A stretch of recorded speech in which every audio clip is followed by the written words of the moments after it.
De las grandes civilizaciones de la antigüedad, la fenicia es una de las menos conocidas. Hasta mediados del siglo XIX nuestro saber acerca de este pueblo era limitado, ya que casi todos sus escritos y la mayor parte de sus monumentos se han perdido. Pero algunas excavaciones arqueológicas realizadas en el centro de Beirut nos permiten tener una imagen más nítida de un pueblo que ha tenido una influencia determinante en la historia.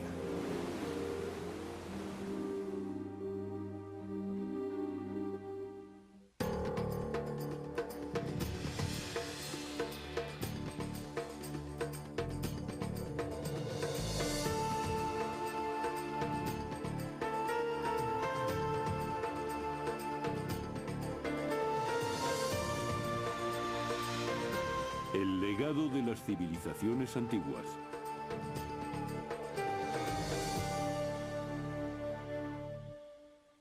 Cartago y los fenicios, el origen del alfabeto.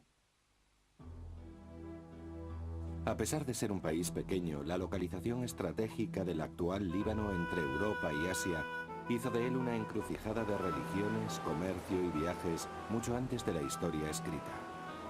Desde las antiguas rutas comerciales de las especias hasta las tuberías petrolíferas tendidas por las multinacionales de hoy, el Líbano siempre ha servido de nexo para el comercio entre Oriente y Occidente. La historia del Líbano se remonta a una época remota de la antigüedad que conocemos solo fragmentariamente. Lo que sabemos de la civilización fenicia es que empezó a desarrollarse alrededor del año 3000 a.C., en el extremo oriental del Mediterráneo, en la zona que hoy ocupan Siria, Líbano e Israel. Los fenicios vivieron en la región de Canaán hasta 1200 a.C., siendo conocidos como el pueblo cananeo. Los griegos los llamaron fenicios y los romanos púnicos, por el color púrpura del tinte que este pueblo usaba y exportaba. Hay un auténtico problema con la terminología que designa a los pueblos del Mediterráneo oriental, ya que algunos nombres son geográficos, otros lingüísticos y otros culturales. En la costa y cerca de ella, en el interior, están los cananeos. En cambio, en torno al siglo XIII a.C., el mismo pueblo de la costa libanesa es llamado fenicio. Más adelante, cuando los fenicios empiezan a migrar y fundan colonias en el Mediterráneo central y occidental, los romanos los llaman púnicos. Este es un término étnico. Se refiere a los habitantes de aquella zona. Hay por tanto cierta confusión con los términos de cananeos, fenicios y púnicos, pero todos se refieren al mismo pueblo.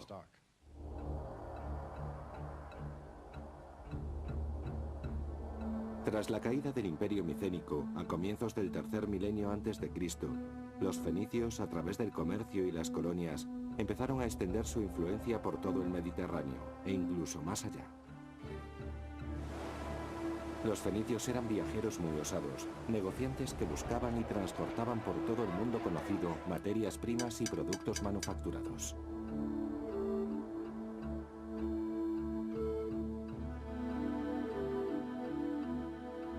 Vivieron en Líbano hasta que otros pueblos en oleadas sucesivas invadieron su estrecha franja de tierra. Primero fueron los asirios y después, en el 332 a.C., Alejandro Magno tomó la ciudad de Tiro y la sabiduría de los fenicios de Oriente fue adoptada por los griegos. En Occidente los fenicios mantuvieron una larga disputa con Roma. En el 146 a.C., su gran capital del norte de África, Cartago, fue saqueada e incendiada, lo que significó el fin de su cultura. A partir de entonces, el imperio fenicio occidental pasó a manos romanas. Durante más de 1000 años, los fenicios vivieron a lo largo de la fértil costa del Líbano. Sus 3 ciudades principales eran Tiro, Sidón y Biblos. Cada una de ellas constituía un estado independiente, aunque en ocasiones pactaban alianzas entre sí. Estas ciudades atrajeron a hábiles artesanos y orfebres que trabajaban cobre, plata y oro, tallaban marfil, sabían usar el torno de alfarero y eran expertos carpinteros. Aunque los fenicios cultivaban el campo y criaban ganado vacuno y ovino, el terreno del que disponían era insuficiente. Entonces dirigieron la vista al mar para ampliar su influencia, y pronto se transformaron en uno de los grandes pueblos marineros del mundo antiguo. Líbano se encontraba en medio de la ruta de caravanas que transportaban oro, marfil, esclavos e incienso desde África, a través de Egipto, camino de Europa. El viaje por mar desde Líbano ha sido siempre más rápido y seguro que las largas y peligrosas travesías terrestres. Las mercancías poco voluminosas podían transportarse por tierra a lomos de animales, pero para los bultos pesados como la madera se usaban las rutas costeras. Los barcos eran impulsados por el viento sobre una gran vela rectangular sujeta a un único mástil. Cuando no soplaba el viento, eran los remeros en doble fila los encargados de hacer avanzar el barco. Los dos tipos principales de barco para navegar por el Mediterráneo eran uno ovalado para el comercio y uno más alargado, el barco de guerra. Los fenicios usaban ambos. Construyeron abrigos costeros, puertos y fortificaciones como defensa contra piratas e invasores. Se aventuraron cada vez más lejos hasta tener plazas comerciales o colonias por todo el Mediterráneo. Casi la mitad de la costa norteafricana, desde el Atlántico hasta Egipto, estuvo bajo control fenicio. Y en el sureste de España también llegaron a asentarse. Sus leyendas hablan de una expedición iniciada en el Golfo de Suez, que siguió hacia el sur bordeando el continente africano. Subió por la costa occidental y regresó entrando en el Mediterráneo a través de las columnas de Hércules, en el estrecho de Gibraltar. El capitán de aquella expedición afirmaba haber visto la estrella polar descendiendo por el cielo cada noche hasta desaparecer completamente. Es la prueba de que, en ese viaje, los fenicios habían llegado hasta el extremo sur de África. La antigua Biblos, 40 kilómetros al norte de la actual Beirut, construida en torno al 1100 a.C., tiene una enorme importancia histórica.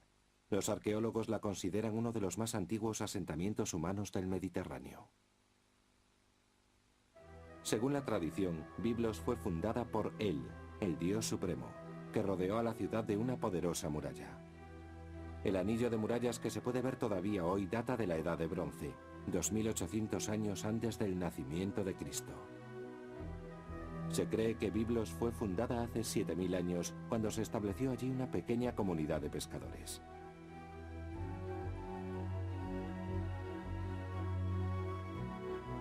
Conocemos los nombres de algunos dioses del panteón fenicio.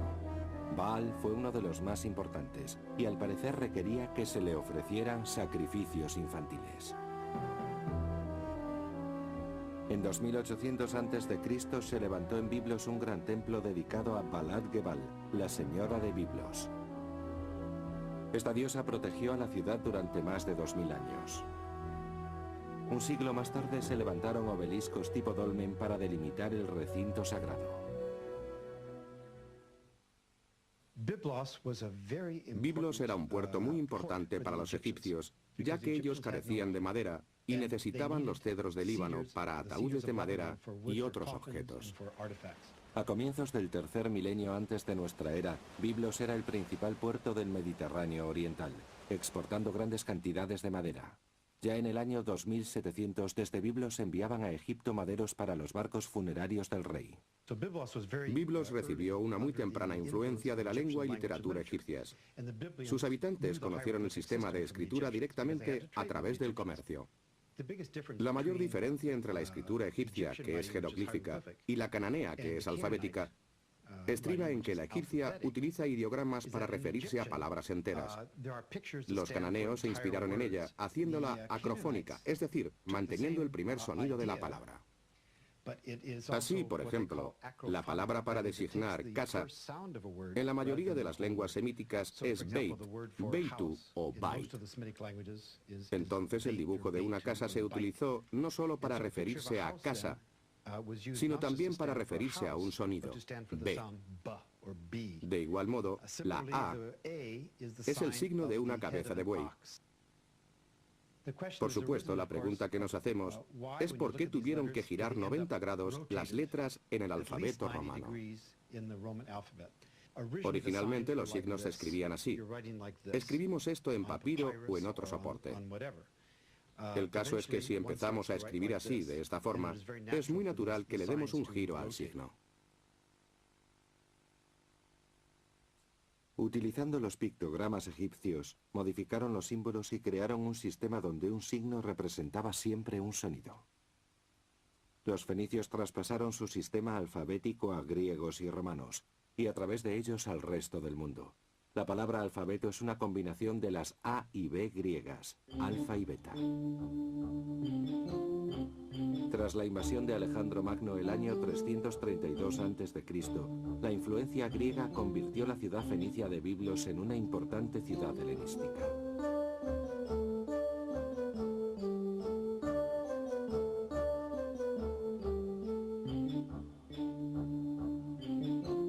Bajo el dominio romano fue un centro de culto a Adonis.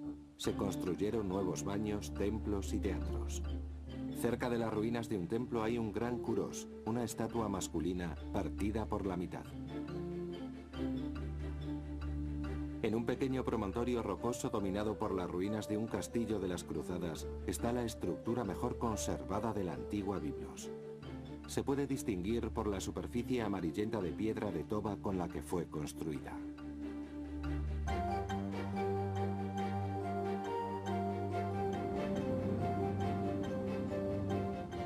La entrada del castillo conduce a un pórtico que parece neogótico.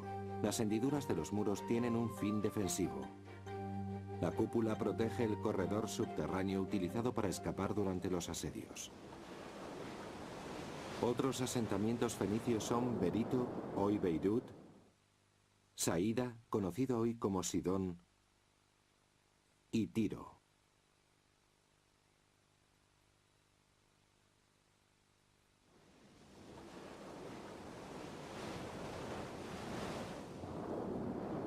La ciudad costera de Tiro está a 112 kilómetros de Beirut. Tiro fue fundada alrededor del 950 a.C. sobre 6 pequeños islotes rocosos, a 80 kilómetros de la costa, en un punto estratégico del Mediterráneo oriental. Como centro comercial fue una ciudad rica y poderosa, fundamental para la cultura fenicia. Pronto Tiro colonizaría el Mediterráneo occidental, África, Sicilia, Cerdeña y España, entre otros lugares. Fue el rey Hiram de Tiro quien recibió el encargo por parte del rey Salomón para que construyera su palacio y el templo de Jerusalén. Hiram le proveyó de operarios y madera de cedro, todo lo necesario para construir el gran templo de Israel. El trazado de Tiro es más conocido que el de otras ciudades fenicias. La moderna Tiro está emplazada sobre la antigua y se han encontrado restos de casas, templos y palacios. La parte norte tenía un puerto natural que fue reforzado con un dique. El extremo sur tenía otro puerto construido alrededor de una protección natural. En las pequeñas islas rocosas sobre las que se levantó la ciudad se apiñarían las casas de varias alturas. La floreciente industria del pueblo que vivió en la costa libanesa surgió de la extracción de la tinta de moluscos de las especies múrice o púrpura, de un color rojo-violeta imposible de borrar. Sirve para teñir tejidos, sobre todo lana. Se convirtió en el color de la realeza y los fenicios fueron llamados la gente púrpura. La extracción de las glándulas de los moluscos producía un olor tan desagradable que se conocía como fetidez tiria. Tras la conquista de Alejandro, la patria de los fenicios dejó de ser independiente y pasó a manos griegas. Cuando Grecia cayó, Roma tomó posesión de esta zona y la incorporó al imperio. De todas las ciudades fenicias, la más importante fue Cartago. Cartago es más conocida que su ciudad materna, Tiro, debido a sus guerras contra Roma. También existen más evidencias arqueológicas y literarias sobre Cartago que sobre el de todas las demás ciudades fenicias juntas.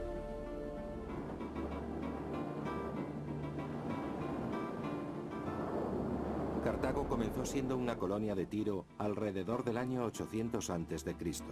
Levantada sobre una península de piedra arenisca que se adentraba en el mar, era de fácil defensa y disponía de puerto natural.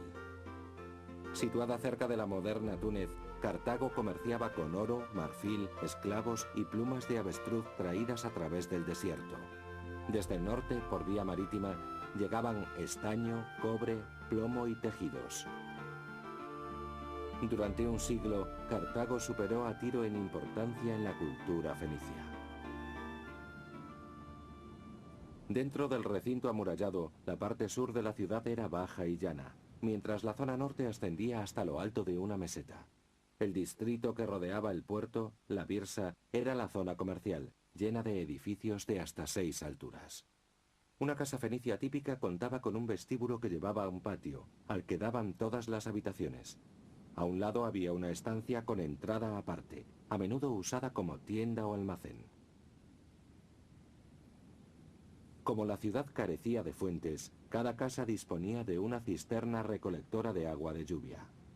La fuente, llamada de las 1000 ánforas, de buena mampostería, suministraba agua a la ciudad a partir de canales subterráneos.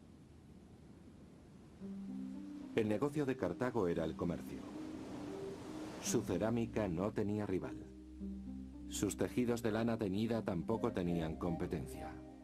Los objetos de lujo eran muy solicitados: joyas, perfumes, vidrio y adornos con incrustaciones.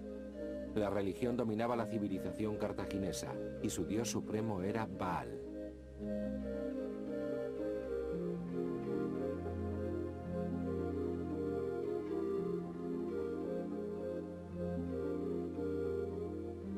Los sacrificios eran el gesto de reverencia más importante en la religión fenicia. Se cree que sus sacerdotes sacrificaban animales e incluso niños.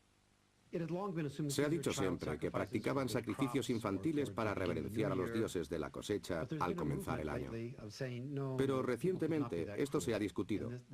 Hay quien afirma que nadie puede ser tan cruel. Aquellas muertes seguramente se debieron a la peste.